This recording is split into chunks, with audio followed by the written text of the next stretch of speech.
کیا کبھی آپ کے ساتھ ایسا ہوا ہے کہ آپ کے اوپر ایک مایوسی طاری ہو جائے، بیٹھے بیٹھے بیزاری ہونے لگے، دل گھبرانے لگے، ایسا لگے کہ جیسے دل سینہ توڑ کے باہر آ جائے گا، ٹھنڈے پسینے آنے لگے، ایک بیزاری کسی کیفیت ہو، کسی سے ملنے کو دل نہ کر رہا ہو؟ اگر یہ کیفیت پرولونگ کر جائے، ایک ہفتے سے زیادہ عرصے تک ہمارے اندر ٹھہر جائے، تو یہ انزائٹی ہے۔ انزائٹی کیوں ہوتی ہے، اس کے ریزنز کیا ہیں اور ہم اس سے کیسے بچ سکتے ہیں؟ قرآن شریف میں انزائٹی کے کیا علاج بتائے گئے ہیں؟ تو آج اس بہت اہم ٹاپک پہ میں آپ لوگوں سے بات کرنے لگی ہوں۔ اس ویڈیو کو اینڈ تک ضرور دیکھیے گا۔ انزائٹی کیا ہے؟ انزائٹی بے چینی، خوف اور اضطراب کی ایک مستقل کیفیت ہے جو کئی ہفتوں ہم پر طاری رہتی ہے۔ اس میں ہم ڈر کا شکار رہتے ہیں، ہم وہم پالنے لگتے ہیں، ہم بہت زیادہ سنکی ہو جاتے ہیں، ہر چیز کو منفی نظر سے دیکھتے ہیں، ہمیں ہر وقت ایسا لگتا ہے کہ کچھ ہونے والا ہے، ہم خوف کا شکار رہتے ہیں اور یہ بالکل بے نام ہوتا ہے۔ انزائٹی کا پہلا ریزن ہے سٹریس اور پرولونگ سٹریس، یعنی لمبے عرصے تک اگر ہم سٹریس میں رہیں، اور وہ سٹریس کسی بھی چیز کا ہو سکتا ہے، پڑھائی کا ہو سکتا ہے، ہماری جابس کا ہو سکتا ہے، گھریلو حالات کا ہو سکتا ہے، مالی پریشانیوں کا ہو سکتا ہے۔ تو جب سٹریس زیادہ عرصہ رہے گا تو وہ آگے جا کے انزائٹی کا باعث بن جائے گا۔ دوسرے نمبر پہ انزائٹی کا تعلق ہمارے ماضی سے بھی ہوتا ہے۔ ہمارے ماضی میں جو کچھ ہو چکا ہوتا ہے، جو ہمارے ٹراماز ہوتے ہیں، وہ بھی انزائٹی کا باعث بن سکتے ہیں۔ تیسرے نمبر پہ خاندانی مسائل، رشتوں میں، برتاؤ میں جو الجھاؤ ہوتا ہے یا مستقل تناؤ ہوتا ہے، وہ بھی سٹریس کا باعث بنتا ہے، تیزی سے ہمیں انزائٹی کی طرف لے کر جاتا ہے۔ اس کے علاوہ کچھ کیمیکل امبیلنس بھی ہمیں انزائٹی کی طرف لے کے جاتا ہے، جس کا کلینیکل پھر حل تلاش کیا جاتا ہے، اور اسی اثرات بھی ہوتے ہیں۔ کچھ فیملیز کے اندر ڈپریشن اور انزائٹی موجود ہوتی ہے۔ دوستو، انزائٹی کے اثرات دو طرح سے ظاہر ہوتے ہیں، ایک ہمارے جسم پر، دوسرا ہمارے ذہن پر۔ جب یہ اثرات ہمارے جسم پر ظاہر ہوتے ہیں تو اس کی علامات یہ ہوتی ہیں کہ ہم گھٹن کا شکار ہو جاتے ہیں، سینے میں درد ہو سکتا ہے، ٹھنڈے پسینے آ سکتے ہیں، ہاتھ پاؤں کپ کپانے لگتے ہیں، دل کی دھڑکن تیز ہو جاتی ہے، سانس لینے میں دشواری محسوس ہونے لگتی ہے۔ اور اس کے ذہنی اثرات میں سب سے پہلی چیز ہے نیند کا نہ آنا، جس کو ہم بہت ہلکا لیتے ہیں۔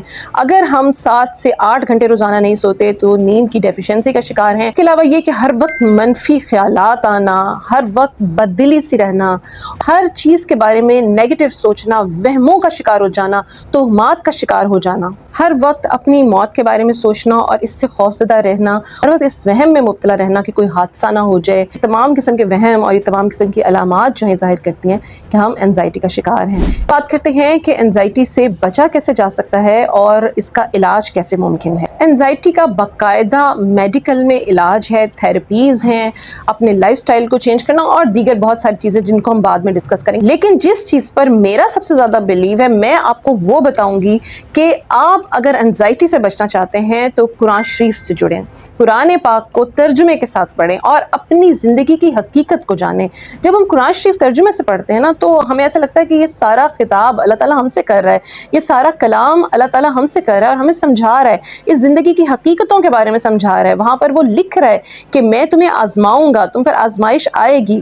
دیکھیے، سرکار دو عالم، وجہ کائنات، جن کے لیے یہ کائنات تخلیق کی گئی، ان کو بغیر والدین کے رکھا گیا، ان کو بغیر بہن بھائیوں کے رکھا گیا، ان کی اولاد ان کی آنکھوں کے سامنے اللہ کو پیاری ہو گئی، انہوں نے مشکل زندگی گزاری۔ اس طرح جب ہم قرآن شریف میں باقی تمام انبیاء کے قصے پڑھتے ہیں تو ہمیں پتہ چلتا ہے کہ انہوں نے سب نے ایک تکلیف دہ زندگی گزاری، پریشانی میں زندگی گزاری۔ تو یہاں سے ہمیں سبق ملتا ہے کہ یہ دنیا جو ہے یہ وہ جگہ نہیں ہے جہاں پر سب کچھ ٹھیک ہوگا، یہاں پر آزمائشیں آئیں گی۔ اللہ تعالیٰ نے خود فرمایا ہے کہ وہ آپ کو آزمائے گا۔ اور پھر جو اہم بات ہے وہ یہ ہے کہ اللہ تعالیٰ نے قرآن شریف میں کہیں نہیں فرمایا کہ میں تہجد پڑھنے والے کے ساتھ ہوں، میں حج اور عمرہ کرنے والے کے ساتھ ہوں۔ اللہ تعالیٰ قرآن شریف میں فرماتے ہیں کہ میں صبر کرنے والے کے ساتھ ہوں۔ تو جب ہم قرآن شریف کھولتے ہیں، پڑھتے ہیں، تو ہمیں پتہ چلتا ہے کہ صبر کتنی بڑی چیز ہے، اور صبر کے معنی کیا ہیں؟ راضی با رضا رہنا۔ اللہ تعالیٰ کی طرف سے جو ہمارے اوپر مصیبتیں آئی ہیں، پریشانیاں آئی ہیں، ہماری آزمائش ہیں، ان پر صبر کیا جائے، اللہ تعالیٰ کی دی ہوئی نعمتوں کا شکر ادا کیا جائے۔ اللہ تعالیٰ نے ہمیں 1,00,000 مواقع دیے ہیں شکر کرنے کے، لیکن اگر کوئی ایک پریشانی ہوتی ہے تو ہم اس کا تذکرہ ضرور کرتے ہیں۔ تو آپ لوگوں نے کرنا کیا ہے کہ اپنی پریشانیوں کے تذکرے نہیں کرنے ہیں اور ناشکری نہیں کرنی ہے، اللہ تعالیٰ سے گلہ کرنا چھوڑ دیں، اللہ تعالیٰ کا گلہ انسانوں سے اور انسانوں کا گلہ اللہ تعالیٰ سے کرنا چھوڑ دیں۔ روحوں نے اللہ تعالیٰ سے وعدہ کیا تھا کہ وہ اللہ تعالیٰ کی وحدانیت پہ رہیں گی۔ تو جب ہم دین سے دور ہوتے ہیں، قرآن سے دور ہوتے ہیں، اپنے رب سے دور ہوتے ہیں، تو ایک بے سکونی کا شکار ہو جاتے ہیں۔ ہماری روحیں جو ہیں وہ گھبرا جاتی ہیں، وہ پریشان ہو جاتی ہیں. تو یہ پریشانیاں، یہ مایوسیاں ہمیں پکار پکار کے کہہ رہی ہوتی ہیں کہ اپنے رب کی طرف مائل ہو. اور اللہ تعالیٰ کو خوش کرنے کا طریقہ اذکار میں بھی ہے، استغفار میں بھی ہے، لیکن سب سے بہترین چیز جو اللہ تعالیٰ کو فوری خوش کرتی ہے کہ اللہ تعالیٰ کے بندوں کو خوش کیا جائے، اللہ تعالیٰ کے بندوں کے لیے آسانیاں پیدا کی جائیں، ان کے ساتھ محبت کی جائے تو اللہ تعالیٰ ہم سے خود بخود محبت کرتا ہے، ہمارے لیے آسانیاں کرتا ہے، وہ سب چیزیں ہمیں ان ریٹرن ملتی ہیں. کوشش کریں کہ منفی سوچوں کو اپنے قریب بھی نہ پھٹکنے دیں. جب بھی کوئی منفی سوچ آئے اس کو یوں کر کے بھگا دیں. خود بھی خوش رہیں، اپنی طرف سے لوگوں کو بھی خوش رکھنے کی کوشش کریں. لائف سٹائل بدلنے کی ضرورت ہے، ہمیں اپنی خوراک پر دھیان دینے کی ضرورت ہے. جو کچھ ہم کھاتے ہیں وہ ہماری سوچ کا حصہ لازمی بنتا ہے. دیکھیے جو کچھ ہم کھاتے ہیں وہ ڈائجسٹ ہوتا ہے، ہمارے بلڈ میں شامل ہوتا ہے، اور وہ بلڈ ہمارے جسم میں سرکولیٹ کرتا ہے، وہ ہمارے دماغ میں بھی جاتا ہے، ہمارے دل میں بھی آتا ہے. تو یہ جو تمام خیالات ہیں نا، ان کا بہت زیادہ تعلق ہمارے کھانے پینے سے بھی ہے کہ ہم کیا کھاتے ہیں. صحت بخش غذائیں صحت بخش سوچ کا باعث بنتی ہیں، اور علم غلم جو ہم کچھ اپنے اسٹمک میں انڈیل دیتے ہیں وہ نیگیٹو سوچوں کا باعث بنتی ہیں. آزما کے دیکھ لیجئے. روزانہ واک کی عادت اپنائیں، ایکسرسائز کریں، اپنے آپ کو متحرک رکھیں، مصروف رکھیں.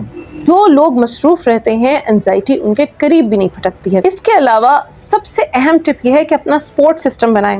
اور آپ کو پتہ ہے ہمارا سپورٹ سسٹم کون ہوتے ہیں؟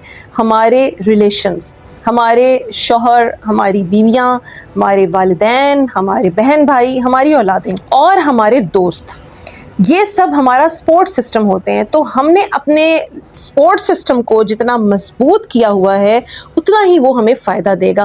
تو سپورٹ سسٹم پہ انویسٹ کرنا پڑتا ہے، ریلیشنز پہ انویسٹ کرنا پڑتا ہے، سمجھوتے کرنے پڑتے ہیں، فورگو کرنا پڑتا ہے، قربانیاں دینی پڑتی ہیں، ان کو معاف کرنا پڑتا ہے، ان کی غلطیوں کو اگنور کرنا پڑتا ہے. اگر ہم نے اپنے سپورٹ سسٹم کو ویک رکھا ہوا ہے تو ہم ایک نہ ایک دن خود ویک ہوں گے ہی ہوں گے. اور اگر ہمارا سپورٹ سسٹم یعنی کہ ہمارے ریلیشنز اسٹرانگ ہیں، ان پر ہم نے انویسٹمنٹ کی ہوئی ہے اور ہم نے ان کو اسٹرانگ رکھا ہوا ہے، تو پھر ایک دن وہ ہماری طاقت بنیں گے.